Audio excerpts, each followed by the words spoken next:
Friends in Recovery, the Addiction Recovery Podcast, is brought to you by Genesis House and the Friends in Recovery community, a thriving network of individuals who are fighting back against the stigma of addiction and recovery.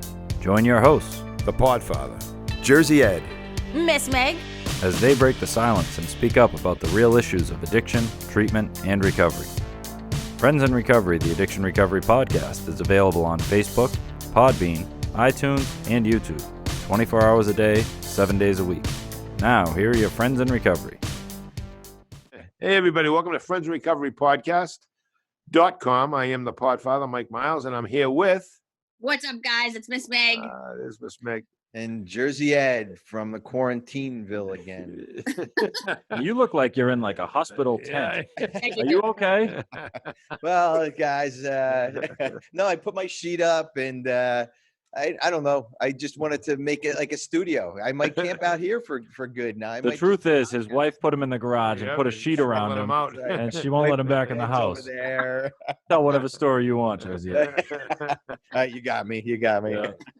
Hey, it's good to see everybody. You know, we're so fortunate to have this Zoom and have these this technician here. Of course, we got Sweets, the producer extraordinaire, putting us all together. So, Sweets, what do you think of this?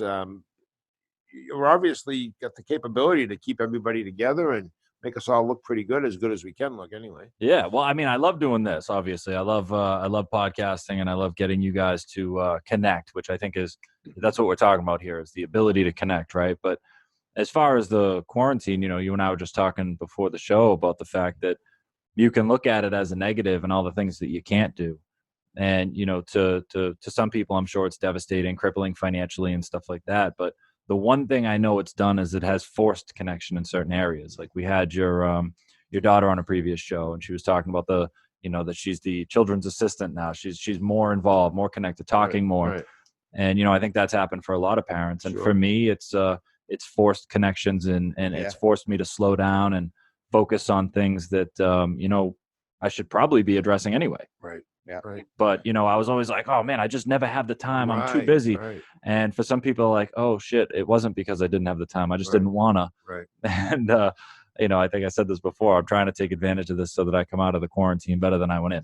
You know? I love that. You know, I got to keep that in mind. That's a great saying. And it really is a great way to look at this, because you really have the time and the, especially family. I see so many families together on Sundays. Like I said, at the cemetery, the Lowell Cemetery where I work, and it's wonderful. It really is. And reading, I've been reading 3 books. I'm reading 3 books at once right now. I have so much time. Love it. And guys, the other thing we're doing Zoom meetings for Genesis House on 2 times a day, 12 p.m. and 7 p.m. Eastern time, and they've been working out great. And real quick, I want to say hello to Carl and everybody over at SoberPod. They have a segment at the end of their show about friends in recovery, guys. And we might have to put a SoberPod section in now, because we're like the dueling shows. It's funny, but hey, Carl, hey, everybody over there. Getting some banjo music. Yeah, but the Zoom thing is all, bringing us all together. Is that a topic we want to talk about, or do we want to go to our other topic? What do you guys think? You decide. Let's talk about Zoom right now, since we're on this, right, guys? Let's do this Zoom thing. So the topic for the show today is, what's this Zoom thing?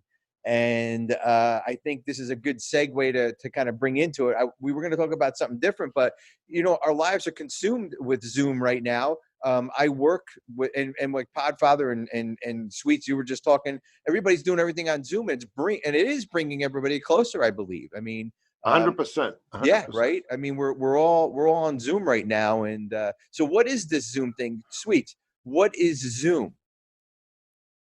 Like, how does it work? Give us, like the inner workings of it. No, but it's just a media platform that we can.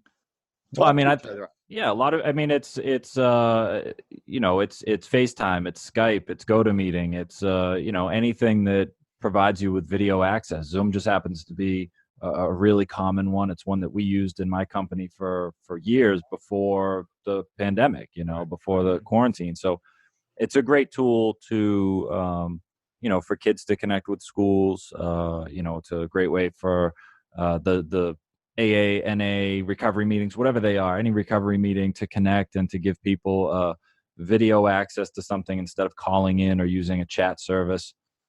I mean, I love it. I use it all the time. I actually, if I'm meeting with families, I would, they're like, well, can we just call? And I'm like, no, let's Zoom. I want to see you. You know what I mean? If we're going to talk about something so important as like your life, your child, your family, your problems, I want to look at you. I want to know you're paying attention.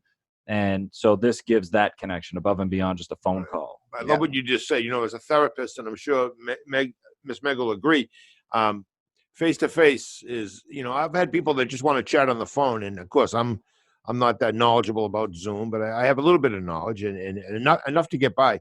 But it makes such a difference, especially if somebody's, you know, in dire needs. If somebody's really in a stressful situation and they need someone to talk to, someone to, you know, a professional. To me, it's just more successful if you can see somebody, if you can look in their eyes, if you can see their expressions. Yeah, absolutely. And Meg, in your position where you work at, is this Zoom thing important right now? Is this the way it's going and all that? Is this is this, you think, the way that this business might be going? Yeah, I mean, I think for me, my clients are actually, I have one client in California. Zoom is something that I think is great with our field. Believe it or not, Podfather, I completely agree with you. And I think from that humanistic point of view, having the person in the room with you creates a different way to interpret sort of what they're presenting with. However, I will say that I tend to get a lot of information from my clients that are very helpful when they're over the phone or even when they're Zooming with me, because they feel maybe a little bit more comfortable actually, even by the phone, let's say, without the video, where they're sort of opening up a little bit more. So I actually think this is working in a different capacity too. It's kind of like sometimes when I get creative and take clients outside and we'll go for a walk, standing side by side, or True. Yep. You get a totally different experience. Yeah. You know, I used to take when I worked at Arbor Counseling, when I was doing my internship years ago for my master's, I used to play catch with the Spanish young man. He's 20 years ago. So he's about 27 now, 28. And we talked recently. We ran into each other. I had no idea who he is. He's tall. He's got a beard. He's all tatted up. And he just smiled when he saw me. And we started talking. And you know what? He brought that up. The games of catch that we'd play and talk. He loved it. And it really, really put him in a position where, I mean, I won't say his malady, but with the problems he was having, he didn't have someone to talk to. And the result we did. So I agree. Yeah, and that's a problem now. Who do we have to talk to? I mean, I'm seeing my therapist on this now. These AA meetings or these 12-step meetings that Genesis House is doing, there's a family there. We look forward to those meetings. I see my people on 12 o'clock. I see the different people on 7 o'clock, and I've been going to so many meetings. I don't know if anybody out there has been going to any meetings. If you've been going on some good Zoom meetings, you give us a call and let us know what it is. 617-379-1163, or drop us an email with some of the links that you guys have been going on at help@friendsinrecoverypodcast.com, and let us know the Zoom meetings you've been going to. But the Genesis House one, there's a family there, you know, and they listen to this show. They love what we're doing here, and it's just wonderful. I mean, it's definitely connecting us to different, you know, I have friends in Texas now and California. Well, God, just look back at the meeting we did with SoberPod, you know, everybody with SoberPod, you know, and they've been mentioning us on the show a lot too. We have a section on the show now with SoberPod where are they saying nice things? They're saying nice things. They are. They're Carl. We know Carl very well. He comes on the meetings and he shares about. And they're all on Zoom too. They're all on Zoom and recording and everything together because they can't get together either. But SoberPod is on Saturday. I think they dropped their show Saturday afternoon at around 4 o'clock our time. So a great show. So I have to give them a plug because they've been really plugging us. So great group of people. And the first the first encounter I had with them was when we Zoomed several weeks ago. I had a flat tire. It was a Saturday afternoon, and I really enjoyed that, and to be able to put a face to the voice, it was good. That was a good introduction for Zoom for me. Yeah, Yeah, and if you're not familiar with what we're talking about, go back a couple episodes to what did we call it? Two Worlds Collide, Podcast Worlds Collide or something. Two Worlds Collide, yeah. Yeah. So check that out. So a lot of good stuff. How do you guys feel Zoom being like? How would you compare the Zoom connections that you're having with people now versus the connections that you would typically have in person? Like typically we would be in the studio with Podfather, like we're on Zoom. I mean, for me, I'm seeing my therapist via Zoom, and I feel like by the time we're talking for 35 minutes, I'm actually looking at the clock like, well, do we actually have enough content to keep talking? I'm realizing how much time is spent experiencing somebody in the room. And I think I said it on a couple episodes ago, I'm sort of a little disconnected. I think technology for me is overwhelming right now. So to have that be the means in which I stay connected is tough. And I think a lot of people are feeling that too. Right.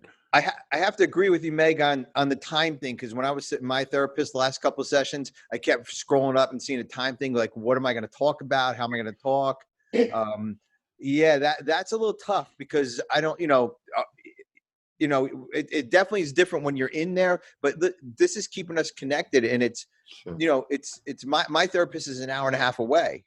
So this is even good. Even when I'm on a road, I can go see him on top of that. If I'm traveling, I don't have to miss a week with him. So I think all this Zoom stuff is going to kind of, I think we're going to find a new business out of this Zoom thing. I really do. Right. I think going forward too, and Sweets, I was like your opinion of this, and Meg, and Ed, Jersey Ed.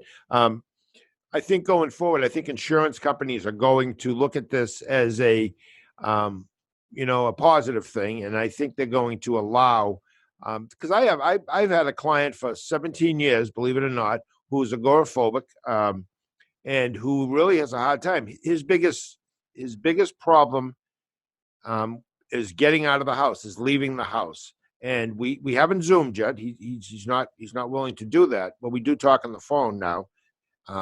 But I really think going forward, somebody like him, my client, would really benefit. And just to touch on my therapist, you each have a therapist. My therapist is Sweets. So this is good for me. I don't think it's too good for him because, I'm probably driving him crazy. But I hate a clock watcher. I had a client that wanted an hour session, and he wasn't paying for it. A company was paying for it. And right to the minute, he'd look at the clock and say, we have a minute left. We have 3 minutes left. I wanted to get up and bite his ear off. I wanted him out of there so bad. But and then he really got pleasure out of going over. I could see when we'd go over, he'd like almost breathe a sigh of relief, and he wanted to keep it going. And that was my time to say, oh, geez, we're done. We're 3 minutes over here, So it was kind of cool. He wanted to get his money's worth. He wanted to. Oh, somebody's money's worth. Yeah, exactly. Yeah. I actually want to make a comment on that because Meg, I was listening to what you were saying about the time in these Zoom meetings. Like when you are in person with somebody, there are pleasantries. There are can I get you something to drink? Or it's like, hey, is that do you want to move seats? Or you're casually interacting with someone on a human level. When you hop on a Zoom, it's get down to business. Yeah. And when you boil down the therapeutic session or the meeting to just the business, you start to, and I saw a meme about this, which was that, Zoom is helping us figure out which meetings could have just been an email. Yes. I mean? Like getting together is cool, but sometimes getting together is not for everybody. And somebody doesn't need to be there for a whole 45-minute meeting. Like on Zoom, we just get to business. Like I had a family meeting last night, a pre-intervention family meeting. And if they had all traveled to my office, we probably would have spent an hour together. But the Zoom meeting, there was 15 minutes of stuff that we had to talk about. And we're like, okay, so everybody's good? Everybody's good, and it was just fact-based. And I think that's streamlining the process of therapy and meetings to just get down to the thing. Let's do the thing. And that might be good for some people, not for others, but that's what I'm seeing. But it is certainly good for some people. And those people were being left out all the time because we didn't have this ability. I know, I'll just mention Blue Cross Blue Shield is allowing this, and I feel fortunate because I do take that insurance, and I see a lot of people that are professional, corrections, police, fire, EMS, and they are the ones on the front line right now. They're the ones that are really, taking it on the chin, so to say, because they have no choice. They have to go to work. They have to go to people's houses. There's still domestic fights, arguments. There's still places being robbed. There's still a lot of things that you have to show up for. And if you show up with a mask, people are more apt to let you in. But they can't just say, well, we'll do this later. We'll do this when this epidemic's over. They have to perform now. Yeah. And Sweets too, you bring up a really good point about like, what do we need to be there for? What, an hour meeting getting cut down to 15 minutes and prioritizing. And I think there's, like you're saying, there's two sides to that coin. It's great when we can get the business done and we can boil it down and then have time to do the things that I think people are actually enjoying right now, which is like go outside for a walk, be with family, do an arts and crafts project, maybe pick up a project that you haven't had time to reinvest your energy into that you can pick up now. And I think that's a benefit. And so I think, but like you're saying, we sort of lose that connection too. So as long as we're replacing that in some way, great. And we can boil it down and just get to business. But we can't forget about the value of actually connecting with the things that, drive us. I agree with that. But you know what? Sometimes when we say show up to Sweets' office and sit down with the family, sometimes you feel obligated. Well, this guy booked the room for an hour or I have his time for an hour. Sometimes you feel obligated. And then some, like, you don't hash things out. You talk about other things to kill that hour. When you're on this Zoom thing, we talk about it and you're done and over with. You get right down to the business. And I like what you said, Miss Meg. There's other things to do in life. Now I have that extra half hour. I can go take my daughter and my wife out for a walk with the dogs in that half hour. That maybe on top of it all, the drive to Sweets' office is 40 minutes. The drive back from Sweets' office is 40 minutes. So I'm killing almost 2 hours to go talk about 15, 20 minutes worth of work. And that's, I see both points with Sweets. You're right. You kind of, it saves a lot of time. Real quick, guys, we're going to take a break here. I'll be back with Jersey Ed's podcast pick of the week. And we're going to be talking more about Zoom after these messages. Take it back to you, Podfather. Yes, Friends in Recovery podcast. We'll be right back with Jersey Ed, Miss Meg, and Sweets, the producer extraordinaire. And Podfather. And the Podfather. That's what everybody knows.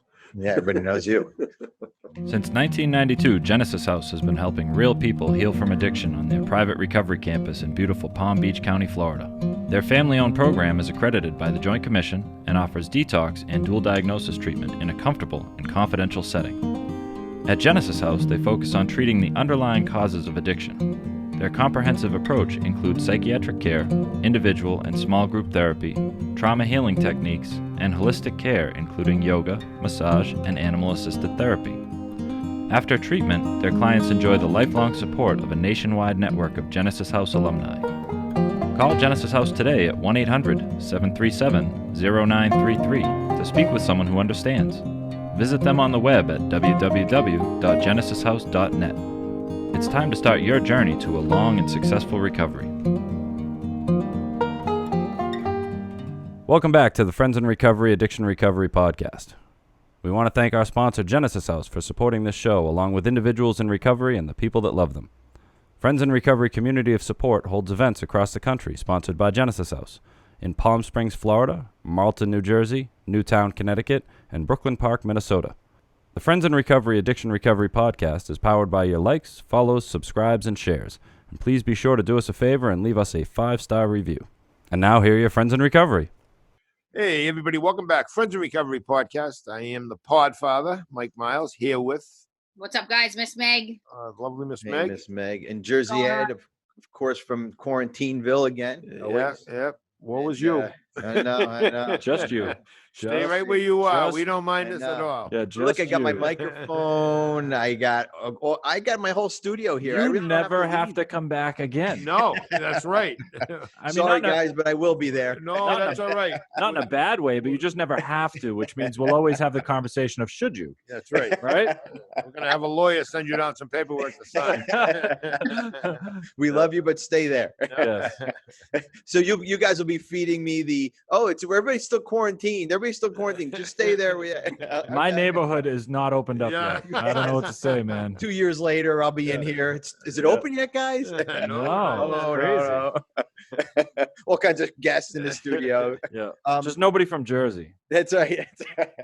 Real quick, I got the Jersey Ed podcast pick of the week. We need a drum roll, right? Nice. How about a drum roll? Here it comes. There you go. Boom. There you go. You want another one? Yeah, do it. I asked for some weird sounds last time, and you put them in there. So do some weird sounds too. All right, here. There you go. Oh, So boy. Jersey Ed podcast pick of the week is podcast recovery. Hosts David O and Eric V. Host of podcast recovery. Podcast recovery is a forerunner in the digital. I noticed digital. I make sure our podcasts coincide with what we're talking about. So podcast recovery is a forerunner in a digital accessibility addiction recovery support. They contribute education and awareness by highlighting the diversity in the lives of recovering addicts to show that one addict helping another truly works. You can find podcast recovery anywhere you get your podcasts from.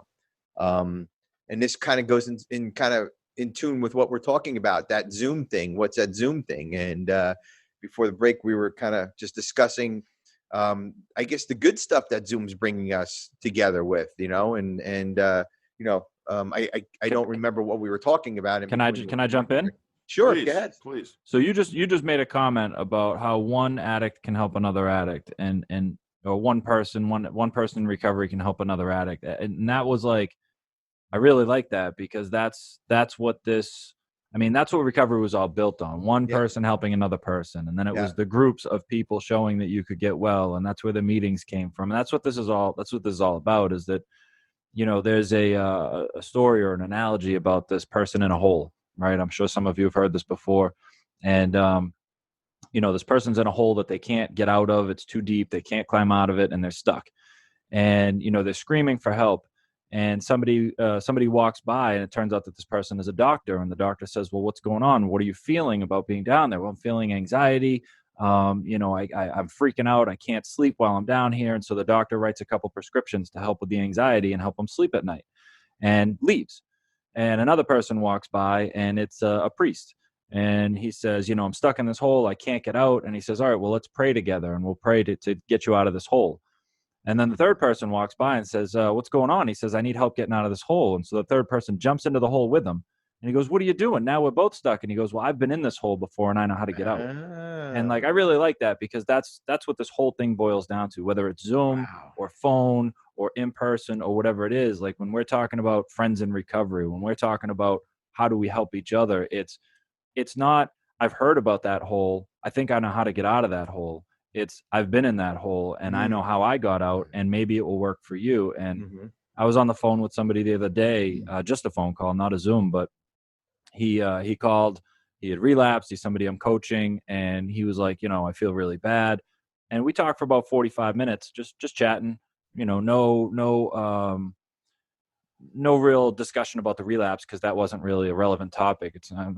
No, it doesn't matter why it happened or how it happened or what he was thinking when it happened. Like, that's a waste of conversation. So instead, we started talking forward and started talking action. And he was asking me about myself. And I know a lot of people may not self-disclose, but as a coach, I do, only when it's brought up. I don't over self-disclose, but if they ask, I talk. Same. And, he, at the end of the call, after 45 minutes, he commented on it. He's like, I'm really, really grateful that you're on the other end of the phone when I need you. But more importantly, I'm just really grateful that you've been there, and I feel comfortable talking to you because I know you've been there. Not, I think you've been there. Not, maybe someone that's been there, or people that have been in there, but you've been there. Mm-hmm. And, I thought that was just really huge. And the only way I could make the connection with that person right now was through technology. Yeah. Great analogy. What a really powerful analogy you just put together. Oof. That was good. That was really good. Came up right off the cuff too. Good. What's good about that, Sweets, is so Brene Brown, for those who know Brene Brown and what she talks about shame and vulnerability. She has a video that's a cartoon on the difference between sympathy and empathy. And it's exactly what you just said, Sweets. The cartoon is actually, sympathy is the doctor yelling from the top of the hole saying, what meds can I get you? Empathy is going into the hole with the person because you actually know how to get out. And so it's a great little video. We should post a link to that. Definitely. Absolutely. We'll have Sweets. You can dig that up probably and put that on. We'll put them in the show notes. Look for. I can do anything, Jersey. He can absolutely. Well, I can do this. I can give the phone number out for everybody to give a call or email address out.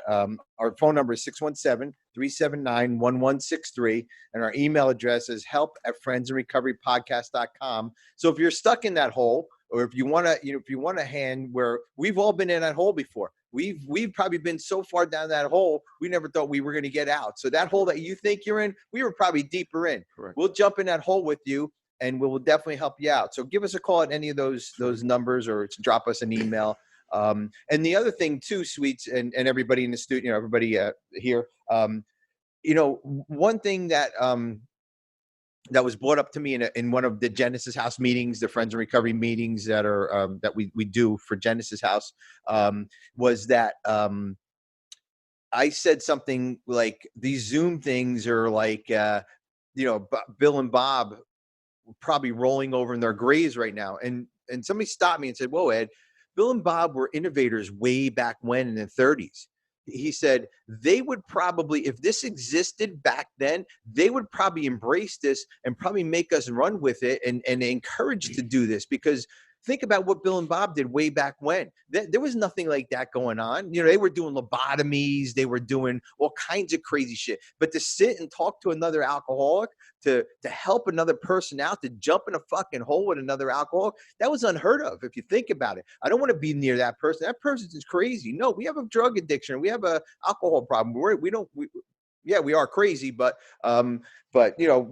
jumping in that hole with somebody, that's crazy. But I really believe that statement, what this gentleman did, what the gentleman said, is that Bill and Bob would definitely embrace all this stuff. What's your thoughts on that, guys? I mean, about the innovation and all that of AA and where they would see this at. I have a comment from the shadows after you, Meg. Yeah, well, I was going to say, I think one thing that people fail to recognize is that Bill and Bob were using LSD to get people off of alcohol before they started AA as a community. That was radical back then. It's radical now when people are doing it. I think they were visionaries at the time that, out of necessity and out of invention, I should say, created a necessity to put people together. And I think if we can use tools like this to continue to do that, why wouldn't we move forward in honor of people that have started a community that have saved millions of people's lives? So yeah, I think you're right. I think they probably would support something like this. Absolutely. I think of a couple different things. There's I got a call last year from a family that wanted me to try to help their loved one out of a cult. And